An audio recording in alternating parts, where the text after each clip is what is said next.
Good evening. You are most welcome my YouTube channel Badlapur Aarti sir.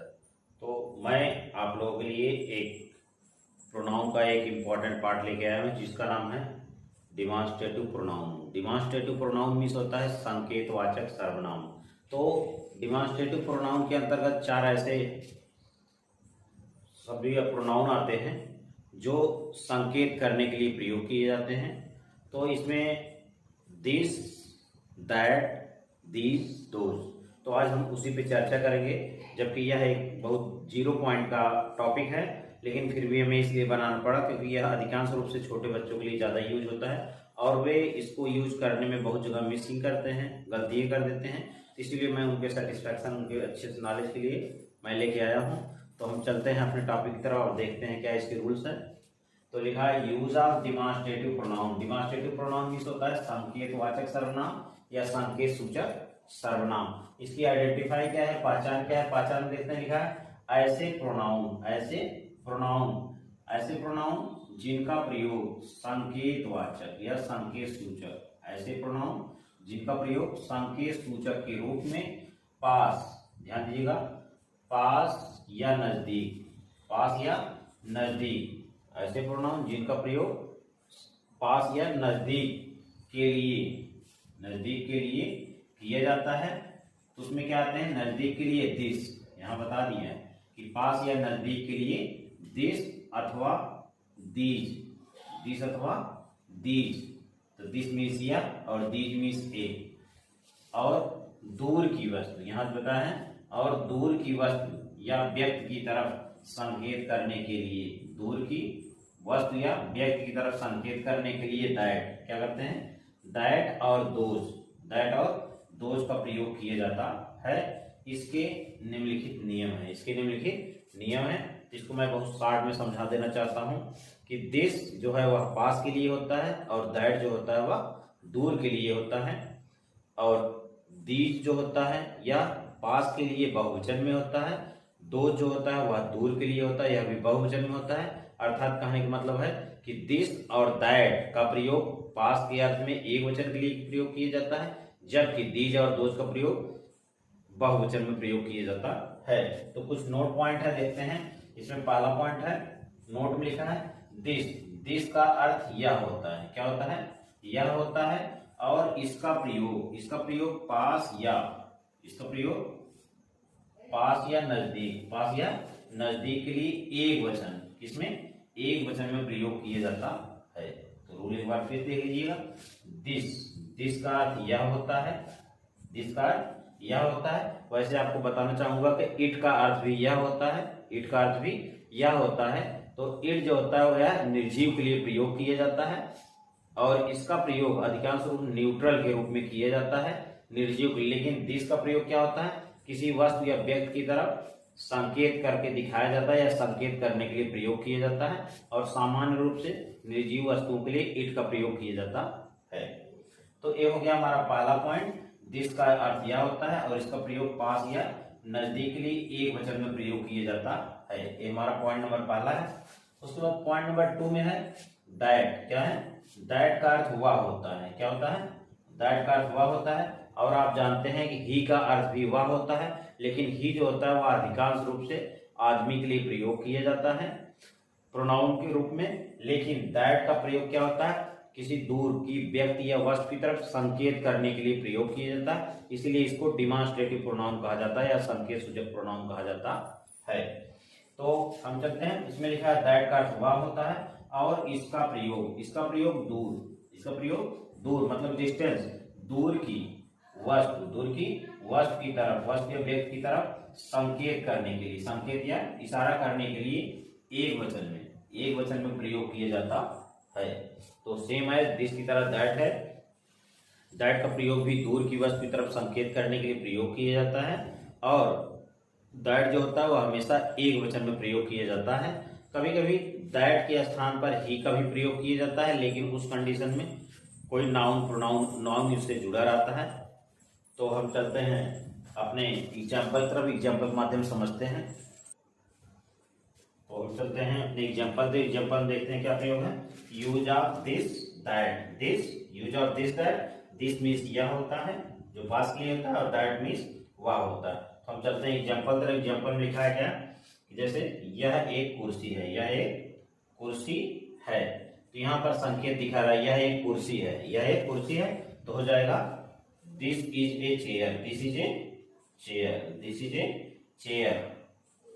और हम इसको कह सकते हैं it is a chair, it is a chair, लेकिन वहां पर संकेत नहीं होगा, सामान्य रूप से किसी स्थिर वस्तु की तरफ हो जाएगा, तो यह हो जाएगा इट इज चेयर या it is a pen, this is a pen. तो हम दिस और इट दोनों का प्रयोग कर सकते हैं, लेकिन एक चीज हमेशा ध्यान रखिए, जब भी दिखाने के अर्थ में प्रयोग किया जाता है या संकेत के रूप में होता है, तो वहां इट का प्रयोग न करके हम दिस का ही प्रयोग करते हैं। तो अगला क्या है, यह घोड़ा तेज है। यहाँ सेंटेंस को देखना है, इसमें देखना है यह एक कुर्सी है, दिस इज ए चेयर, लेकिन यहाँ पर क्या है, यह घोड़ा तेज है, तो यहाँ पर देखा जाएगा कि दिस के साथ कोई नाउन शब्द जुड़ा हुआ है। इस चीज को आप ध्यान रखिएगा, जब दिस के साथ मतलब यह के साथ कोई नाउन शब्द जुड़ा हो, कोई नाउन शब्द जुड़ा हो, पॉजेसिव केस में या संबंध सूचक रूप में किसी तरह हो, तब इनको हमेशा साथ में ही लिखा जाता है। कारण मतलब उस नाउन को हेल्पिंग वर्ब के पहले लिखा जाता है। तो पहला एग्जांपल आप देख लीजिए, इसमें कोई नाउन शब्द नहीं जुड़ा, लेकिन दूसरे में क्या है कि यह घोड़ा तेज है, यहाँ पर यह के साथ घोड़ा जुड़ा हुआ है, तो हम इसको साथ में लिखेंगे, हो जाएगा this horse, this horse, this horse is fast, this horse is fast. इस तरह फिर आप समझ गए कि पहले और दूसरे एग्जांपल डिफरेंस, एग्जांपल में क्या अंतर है। यह घोड़ा है, इसमें नाउन जुड़ा हुआ है, यह एक कुर्सी है, इसमें नाउन नहीं जुड़ा है यह के साथ। तो जब नाउन नहीं जुड़ा होता है, दिस के बाद तुरंत हेल्पिंग वर्ब आता है। अगर यह के साथ कोई नाउन शब्द जुड़ा होता है, तो नाउन के बाद हेल्पिंग वर्ब लिखा जाता है। जिस तरह यह है कि यह घोड़ा तेज है, तो हो जाएगा दिस हॉर्स इज फास्ट। अगर हम बताएंगे कि यह घोड़ा तेज है, दिस इज हॉर्स फास्ट, इस हमारा सेंटेंस गलत हो जाएगा। तो इस चीज को ध्यान रखिएगा, यह के साथ अगर नाउन शब्द जुड़ा रहे तो उसको हमेशा साथ में लिखते हैं, और उसके बाद नाउन के बाद ही हेल्पिंग वर्ब प्रयोग करते हैं। हमारा तीसरा एग्जांपल है, यह कमरा खाली होगा, यह कमरा खाली होगा, हो गया यह कमरा। इसमें भी क्या है, यह के साथ नाउन जुड़ा हुआ है, यह कमरा, यह कमरा। देखिए यहाँ पर नाउन, यह के साथ नाउन जुड़ा है, तो इसको भी साथ लिखेंगे, तो हो जाएगा this room, this room vacant will be vacant. खाली होना क्या होता है, वैकेंट।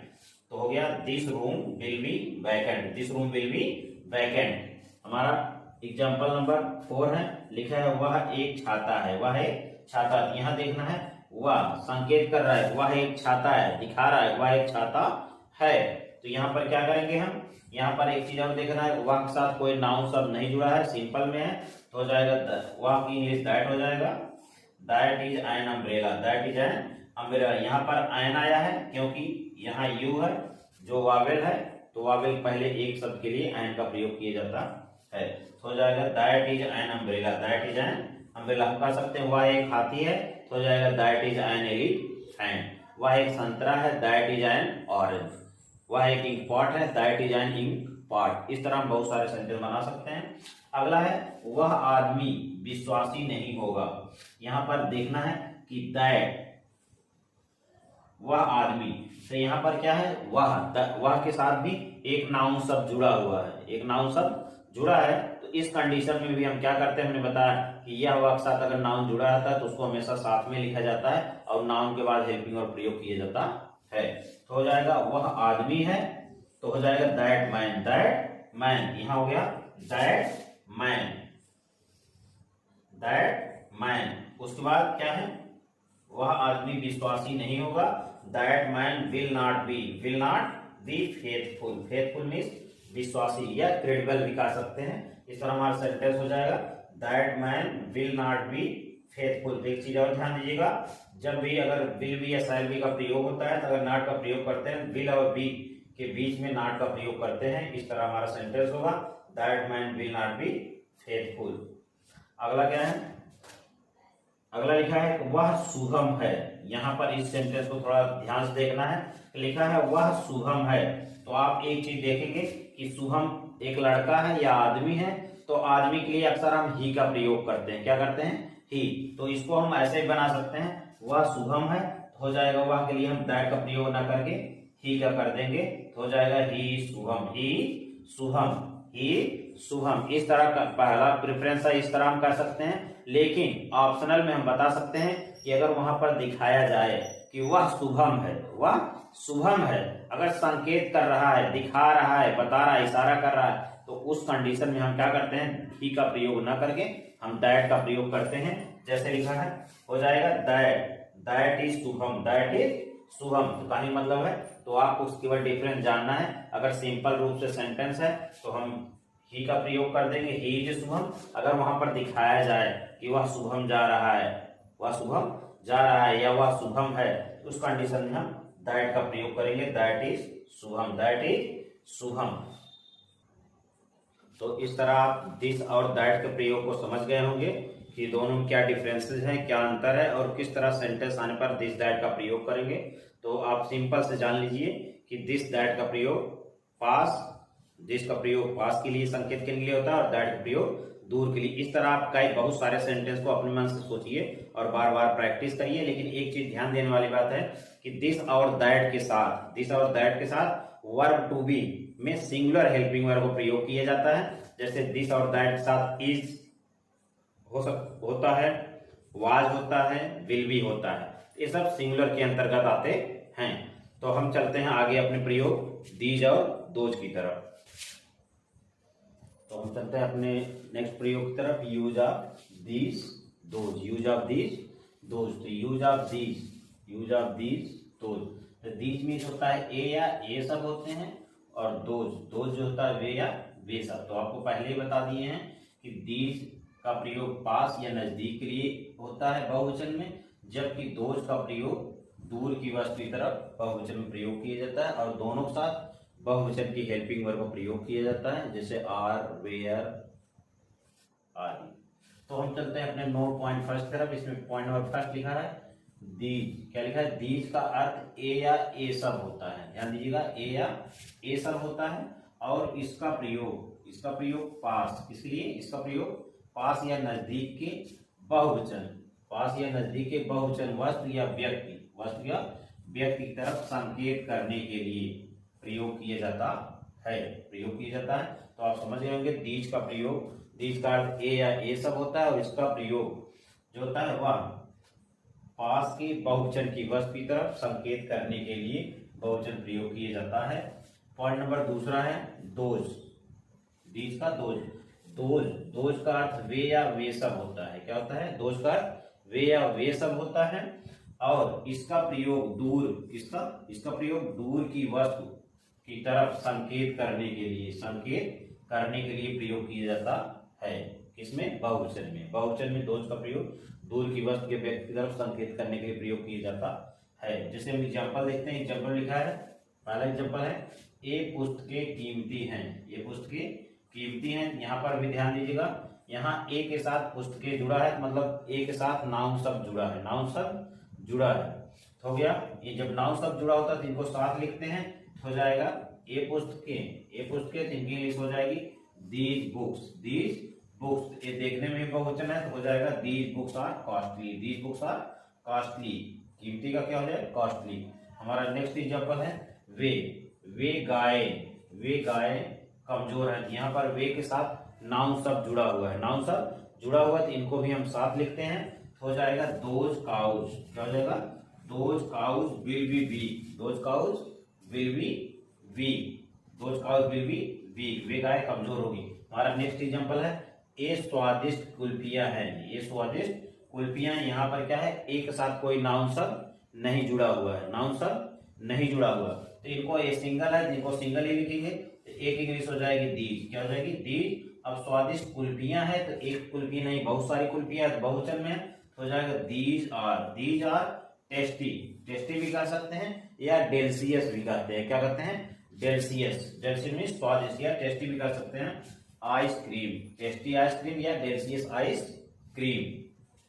हमारा नेक्स्ट है, वे सब सुंदर मेहंदियां हैं, वे सब सुंदर मेहंदियां हैं, वे सब सुंदर मेहंदियां हैं, हो जाएगा क्या कि वे सब, तो वे सब के लिए हम क्या करेंगे, दोज का प्रयोग करेंगे, और इनके साथ कोई नाउन शब्द नहीं जुड़ा हुआ तो कोई दिक्कत है, सिंगल सिंगल लिखेंगे, तो वे सब का दोज हो जाएगा, those, those are nice metal, 2000 metre, nice metre, MYRTLE metre, 2000 metre. तो ए क्या है, वे सब सुंदर मेहंदियां हैं, बहुत सारी हैं, तो इसलिए वे सब हो गया, बहुवचन हो गया 2000 मीटर। और मेहंदी को हम कई नामों से जानते हैं।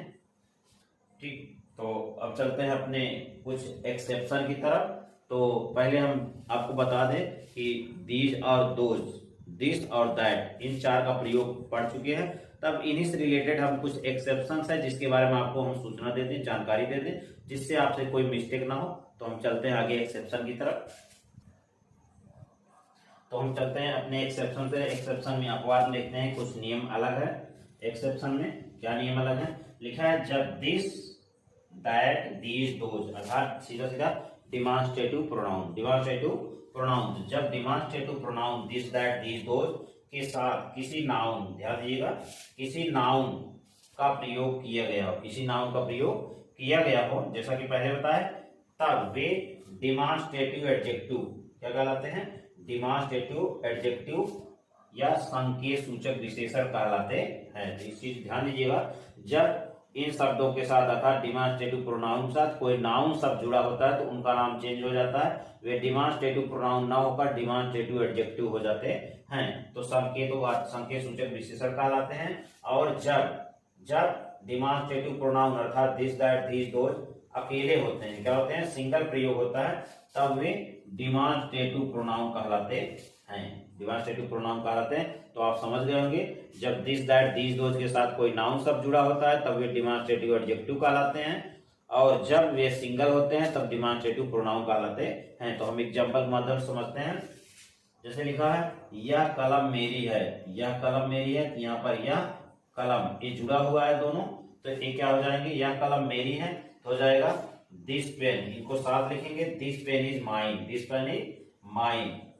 यहाँ पर हम माई का प्रयोग नहीं करेंगे, क्यों, क्योंकि यहाँ पर यह माइन जो है प्रोनाउन के रूप में है। हम अगर यहाँ पर माई का प्रयोग करते हैं, माई जो होता है हमेशा पॉजेसिव केस में होता है, और उसके साथ कोई पॉजेसिव के साथ कोई नाउन शब्द जुड़ा होता है। जैसे यह मेरी पुस्तक है, दिस इज माई बुक, यह मेरी कलम है, दिस इज माई पेन, यह मेरा घर है, दिस इज माई होम। इस तरह पॉजेसिव माई के साथ कोई नाउन शब्द जुड़ा होता है तब उसको लिखा जाता है माई, पॉजेसिव केस में। लेकिन यहाँ पर कोई शब्द नहीं जुड़ा, इसलिए यह प्रोनाउन के रूप में है, तो इसलिए यहाँ पर माई का प्रयोग किया गया। दूसरा एग्जांपल है, ये पुस्तकें मेरी हैं, ये पुस्तकें मेरी हैं, यहाँ पर एक के साथ पुस्तकें जुड़ा हुआ है, तो हो जाएगा these books, these books are mine, these books are mine, these books are mine. Next है, वह मोबाइल तुम्हारी है, वह मोबाइल तुम्हारी है, तो वह के साथ मोबाइल जुड़ा है, मोबाइल नाउन है, तो हो जाएगा that mobile is your, that mobile is your. तो यहाँ पर योर्स भी कर सकते हैं, दैट मोबाइल इज योर्स, या तुम्हारी है। अगला है, वे पुस्तकें हमारी हैं, वे पुस्तकें हमारी हैं, तो वे के साथ पुस्तकें जुड़ी हुई हैं, वे पुस्तकें हमारी है। Those books are our, those books are our, ये पुस्तकें हमारी हैं। तो इस तरह हमारा एक्सेप्शंस या डिमांस्ट्रेटिव का टॉपिक फिनिश हुआ। तो इस तरह मेरा ये डिमांस्ट्रेटिव प्रोनाउन के टॉपिक्स फिनिश हुए और इसी के साथ इसके एक्सेप्शंस भी खत्म हुए। तो मैं आपसे यही उम्मीद करूंगा कि मेरा यह डिमांस्ट्रेटिव प्रोनाउन आपको समझ में आ गया होगा। आप इसको अगर समझ गए होंगे तो इसको अधिक से अधिक शेयर करें, जिससे और भी लोग इसके रूल्स को सीख सकें, इसके प्रयोग को सीख सकें, और ज़्यादा से ज़्यादा अधिकांश रूप से छोटे बच्चे इसको ज़्यादा से ज़्यादा प्रयोग कर सकें। तो मैं आपसे यही निवेदन करूंगा, मेरे इस वीडियो को अधिक से अधिक शेयर करें, अधिक से अधिक लोगों तक पहुंचाने का कष्ट करें। Thank you very much.